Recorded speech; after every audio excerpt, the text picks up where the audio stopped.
Hello there, my friends. Welcome to the Glow Up Method. This is the place where we talk all things personal development, self-empowerment, all of the things that we need in order to live a life that makes us proud. Hi, my name is Natasha, and I am so excited and honored to be with you today. I am a recovering, people-pleasing, self-sabotager, and I am so fortunate to be in this place in my life where I have learned, and I am still very much learning and practicing, utilizing these tools and applying them to my life. It's so interesting, right? Like, we know what we know a lot of times. And then through conversation or book or media, maybe it's social media, maybe it's TV, maybe it's a movie, a novel, whatever it is, I personally, my favorite form of education is number one, first, talking with people. My second favorite would be reading. For me, those avenues of education are so beautiful to me. And I say this because I'm thinking about my daughter. I have been so proud of her and her journey, and her pioneering of a different way, right? Like, many of the women in my family have not had this high, career per se, right? Like, almost all of us have prioritized, childbearing and being a parent. And, what comes with that is oftentimes the women in my family either didn't have the option to pursue a career of their own, or just did what they could to get by. And basically that's me, right? Like, I got the benefit of being able to open up a business with my husband. It was never my passion, so I never felt passionate about the business per se. I didn't really understand it to get behind it. Like, I don't want to know tech. I'm not a computer person. I'm not that. And there have been different times in which I was a real estate officer, a loan officer, real estate agent, loan officer, or loan processor even. I just still, it wasn't my career. Those were my dad's. And I just kind of got a license and did these things because it just seemed like the natural progression. And there were times that I wanted to be a real estate agent. But I also wanted to be a mom, and I wasn't willing to sacrifice my evenings and weekends, to show property. I wanted to spend that time with my kids. And so while it would have been a flexible career opportunity, that was that. Number one, I'm telling you all the time, I am not a fan of numbers and math. And yeah, I knew what loan products to put people in and all that. And I knew how to get all the paperwork to get clean approvals. It just, again, it didn't excite me. And I'm not saying everything we need to do excites you, but it just didn't. And so I had these beautiful opportunities within my life and within the business structure. I got to, learn how to run a business. And that was so exciting for me. Like, I loved that research and getting a fictitious business name and, getting a tax ID number, EIN number. Like, I loved doing all those things. I loved finding, resources in the SBA and in the local community. I love that stuff. Getting contracts and, developing relationships with people. I loved that. I loved that. I did not like talking money ever. And I still to this day just don't, although I do know my value more now. Sorry, as I itch my eye here. I do know my value. And so there's a tendency to be more vocal of what that is. I would hope, but I'm not really in a position yet, to flex that tool. And so I think for me, the beauty of this journey is where I am now. And I want to say that as a reminder, is because each relationship cultivated is not to be taken for granted. And it's not like there's, this is because someday I'm going to pat your back and someday you're going to pat my back. No, it has nothing to do with that. It's just really beautiful to start talking to people and see how much we all, at the end of the day, want to help one another, how much we all want to be seen and heard. So here my daughter is with her little trailblazing blazer on, and she's going tomorrow for a second interview in person.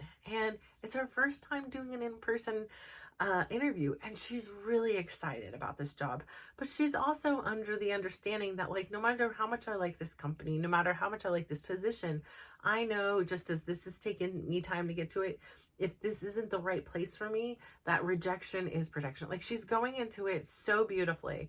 She's really leaning into this women empowerment, whether it be because it's, International Women's Month, or what it is she is really understanding the fact that she is changing the legacy of the women in our family. She is breaking generational curses or choices, and she's doing things differently. And I so admire that about her. I admire her ability to be ultra feminine, but also, have these qualities that make her strong and not a pushover, and know exactly what it is she wants in life and where she wants to go, and not have the fears to pursue them. She has such a keen awareness. She's spent, much like I spent a lot of my childhood, in a male dominated household. And, oftentimes just by gender alone, you're kind of alienated, and sometimes you're dismissed, and sometimes the rules are different for you than they are your male counterparts. And so having to learn how to, get her grit about her, to stand up for herself, is amazing, right? Like I say, she's probably one of the tougher ones in here. Like, I'm the disciplinarian in this house, but sometimes I'm like, I think the boys are more scared of her than they are me. Not that my kids should be scared of me, but like when they're little, the fear is kind of what keeps them from getting into some trouble, right?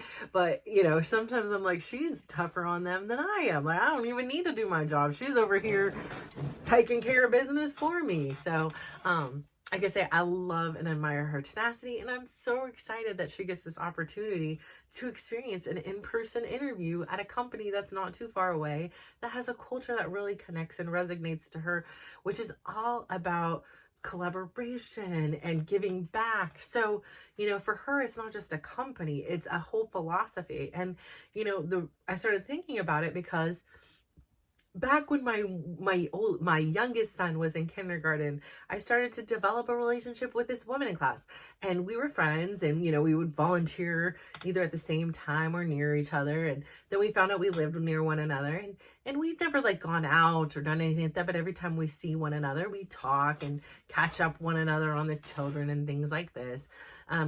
She had girls, I had boys, around her kids' ages. We didn't play the same, they weren't in the same sport, so we didn't see each other very often beyond school and beyond those things. Always very kind. And then we ended up a few years ago, seeing one another at the gym. We got to talking, and she was a recruiter, so she offered to help. Like, my son, if he wanted to help, he's not one of those people that wants help, right? Like, he wants to know how to do it all. He wants to figure it out on his own. Or he wants mom to do it. If it's some things, right? He's like, hey, you just do it. And I did. I'm going to raise my hand. Enabler. I'm guilty. Oldest child. And I've learned a lot along the way that what I thought I was doing was helping, but really what I was doing was hindering him.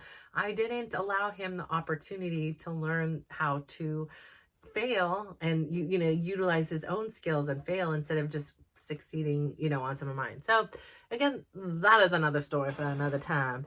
But for now, again, we ran into each other last week. She started talking. She's like, oh, here, really quick, here's a couple suggestions. Tell her to call me. We can do a 15-minute meetup.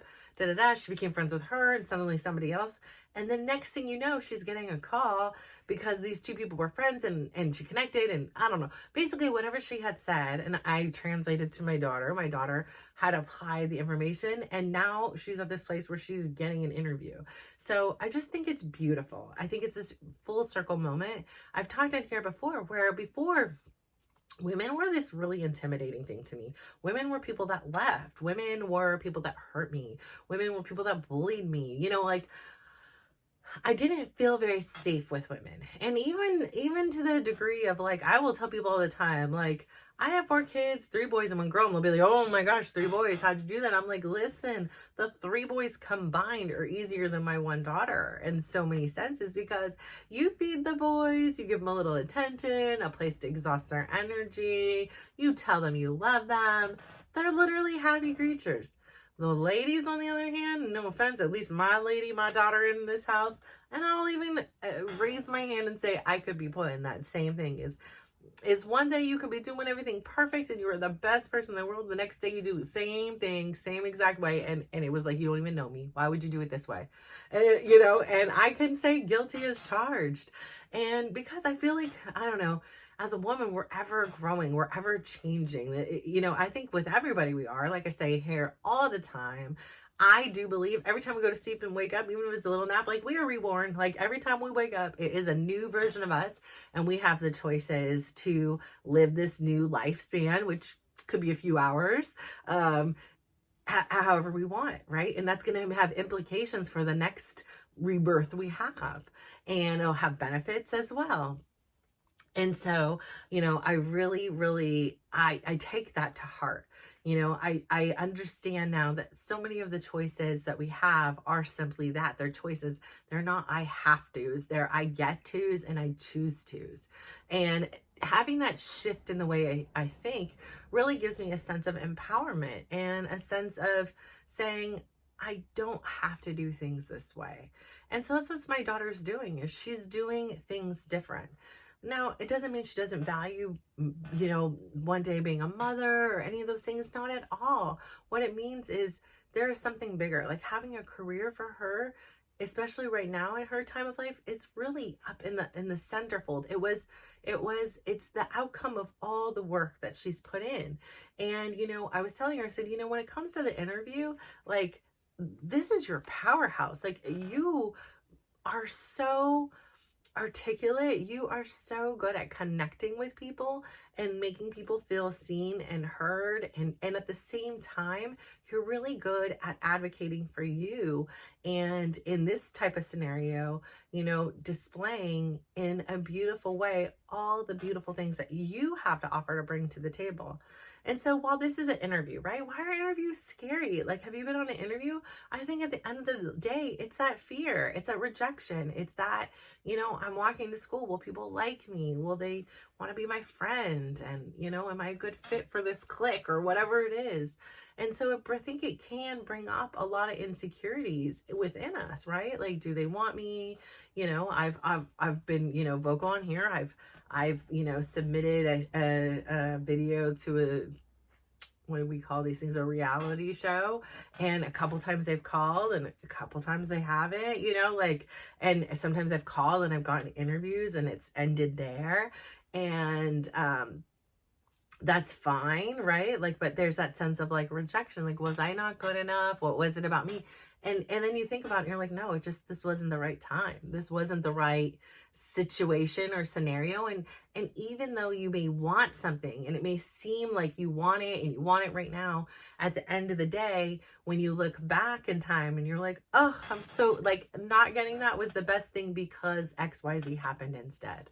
Or sometimes it's like something that seems really bad, it happens, and you're like, that's the best thing that's ever happened because of XYZ. I mean, I've sat here so many times and I've talked about the fragility of life and knowing how precious every moment is, and it's a gift. And I don't say that loftily, right? Like, you've heard me say, like, I've seen my kids literally flatline, literally die, literally unimaginable stuff. And I've had the fortune, though, even in those terriblest of moments, I've had the fortune to have in one split second everything turn around.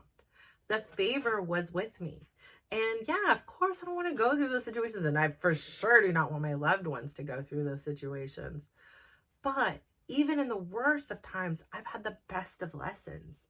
And so what this reminder today is I know for some of you, I have become a social creature. I was talking about in the beginning, my daughter and I had very similar beginnings. We didn't talk a lot. We, as children and as teenagers, like, we often were the observers. We were often the quiet ones. We were often the accommodating ones. And we really used that situation for survival, right? Like, we learned how to read people. We learned how to observe facial cues or shift in tones of voices. So it's really helped with our intuitive skills, our emotional intelligence, but it also has been this great opportunity for us to listen. And now I talk so much, right? Like I'm sitting here talking for 30 minutes to myself. Like nobody's even saying anything. I don't have a script. I don't have anything rolling and telling me what to say or giving me any guidance whatsoever. It's just off the top of my head here. And I would much rather be talking with you or somebody else in person and interacting with you on a live basis. And maybe we'll get there someday soon. But for right now, this is what it is. And I'm so grateful for that. But I wasn't always this outgoing person. I mean, I was just in fear, frozen so many times to speak, to use my voice. I lacked confidence. I didn't think that the things I had to say were worthy of hearing. I often, like I said on here, I would surrender who I was. So even if I was talking, I was not an expert at even myself. I didn't know myself. I was a virtual stranger to me. Until just these last few years. Yeah, I could say I like this color, I could like this, but really, like, I was so easily swayed. I was so used to being, and so proudly being, a chameleon. I would adapt to my environment. I knew how to do this from all those years of observing. And so if I was with people that were really outgoing, I was really outgoing. And if I was with people that were a little more timid and quiet, I was timid and quiet. And if I was with people who had one viewpoint on the world, I often was open to like, hey, yeah, that viewpoint's okay. And I could be with somebody the next day and be like, who had a completely opposing point of view and be like, yeah, I can see the point in that too. So it allowed me this, not having my own opinions had its purpose, not having my own understanding and awareness of who I was. It had its advantages. It's allowed me to keep an open mind. And when you have an open mind, anything is possible, right? Like maybe that is true. I don't know for certain that, this is, the way it is, or this is the way it should be, or if we do these things. And so over time, I've eventually learned that, having an open mind and being vulnerable to talk to people by sharing your story. Like, that's why I ask on here all the time for you to share your story. Your story, your knowledge, your gifts have so much power that you don't even realize it. A simple conversation after a gym class that was less than 5 minutes in nature, that did not only include, work opportunities, but talked about kids and mental health and how great a workout was all over the spectrum. But she, over here in this conversation, gave a piece of nugget, gave this gift of her wisdom and her expertise, unbeknownst to her, that has now changed the trajectory in my daughter's life. It wasn't applicable to me at this time in my life, but maybe it will be in the future. And yet it was this lovely gift to her. And so that is the beauty in nurturing relationships, right? Like, you never know what you have to give to somebody or someone's going to give to you in order to make this world a better place, right? Like, she goes in there with an this is not just a job for her. This is a career. This is a life path. This is a pursuit that she didn't know was possible. This is, working within a male-dominated industry with a team of really strong and impactful women. And they give back to communities. They build wells and houses and how beautiful is that? Like, for my daughter, that's all worth it, right? So that's a motivating factor for her. Money is great, like a promotion would be great. But for her, quality of life, giving back, that means so much more than just, a few numbers in her bank account. Now, don't get me wrong. She wants to be comfortable and she wants to have those things in life too, but it isn't her primary motivation. I think that's the beauty of, the times changing is so many of us, when we're kids, we aren't educated on just all the career paths there are out there. There's things that, like, she'll talk about a career and I'm like, honestly, I've heard about this job for, my entire life and I really have no idea what they do. Like, here's my assumption of what they do. And then you go and read about it. You're like, oh, wow, I was totally wrong. This isn't even remotely close to all that happens in this, career title. So I think that continuing to educate yourself, and that can be in so many different levels, is so important. Education and communication, right? None of us would be learning anything if people didn't communicate in some way or form, written, verbal, whatever, auditory. If people weren't sharing their information, then there would be nothing to learn. It would be just every day we're relearning from the start. And we have our lifetime and the ones around us. But we have these beautiful things, all this history that is a great guide and teacher for us to remind us that we aren't alone. We aren't the first ones pioneering these paths, but we are doing things a little bit different. And we can adapt to what works for us. And that's where it comes back to this whole concept of living a life that makes you proud. I talked about it yesterday. It's not that you're not living a life you're not proud of. It's not like you're in shame. Oh my gosh, my life is not. No. It's about diving in and leaning into the things that spark you up.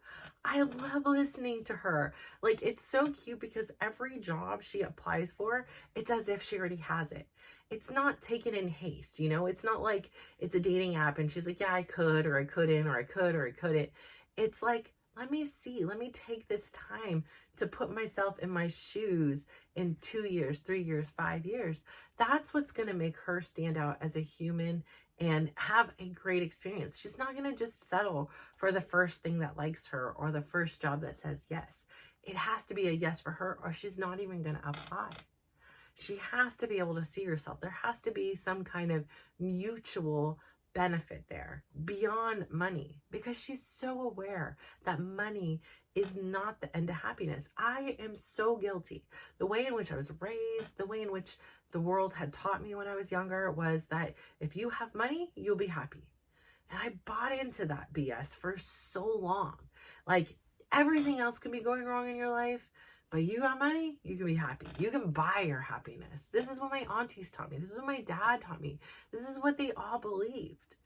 And then suddenly not my auntie, the one that raised me, but like my other aunties, my blood aunties, and not that they were wrong, but maybe for them that was true. And they were living the high lives. They had great Mercedes and Volvos and big houses with pools and expensive travels and high society friends. They had a great life. And it was a lot of show and blow, and they just spent money frivolously. And now I look at them, and both are living in teeny tiny apartments. Both are, not that there's anything wrong with that, but they're not traveling. They're upset about their financial situations, and they have all this remorse and regret that they just blew money on jewelry and on fancy dinners and fancy trips with people that don't even say hi once their money went dry. So I often think about my auntie. Her mom had tons of money, but she was not happy. The money that taught me is not going to make you happy. Yes, it can buy us some nice nails, or it can buy us a cute purse or shoes or a nice trip or a good meal, right? And maybe for a moment or 2 or 3, it will bring us some joy, but not that joy from the inside. Not that joy from living your purpose. Not that joy from making yourself proud. Not that joy for overcoming an obstacle that was in your way. It's very different. And it's more sustainable. So I say all this to say, really continue to discover what it is and keep an open mind to the things that make you proud. Try them. And I know not everybody's going to understand you.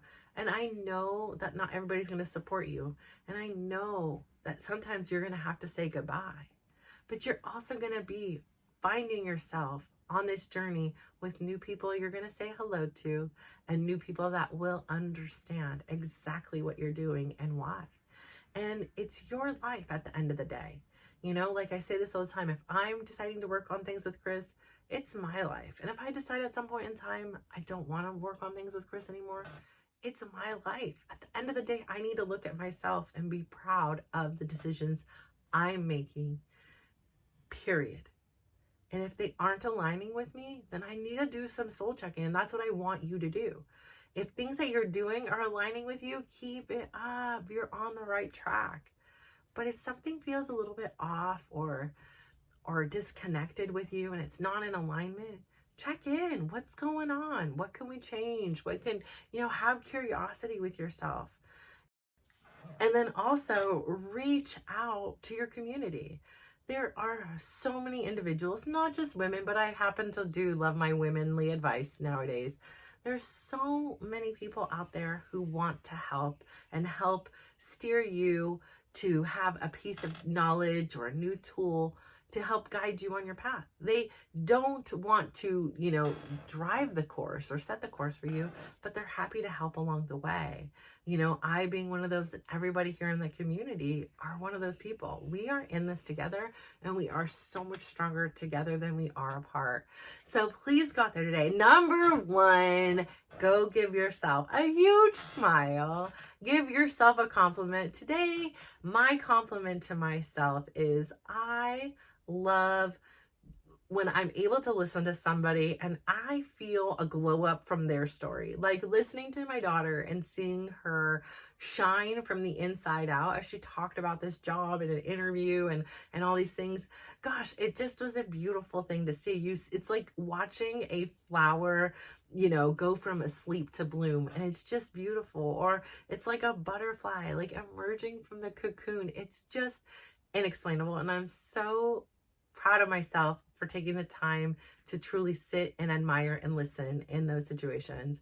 And second, then when your cup runneth overflow, or you just need to fake it to make it, I want you to go out there and give somebody a big smile and give them a compliment too. You have no idea sometimes the impact you make on another's life. Sometimes you are the only friendly face that they will see in a day, and sometimes you are the only kind words they will hear in a lifetime, perhaps. So share what you noticed. Today, there was a woman in the parking lot and she was unpacking her cart and it was filled with flowers. And I just, yelled out across the parking lot, like, those are beautiful flowers. And she got so happy and she was like, I can't wait to go home and plant these. I'm like, they are so lovely. We get a little touch of sun and we are ready for spring and ready for those things to bloom. So I loved watching her, shine and smile because I had noticed that, she had picked out these beautiful flowers. So I say all this to say thank you so much for tuning in. Continue to reach in on yourself. Be kind to yourself, be kind to others, and live a life that makes you proud so we can all glow and grow stronger together. Mwah! Bye.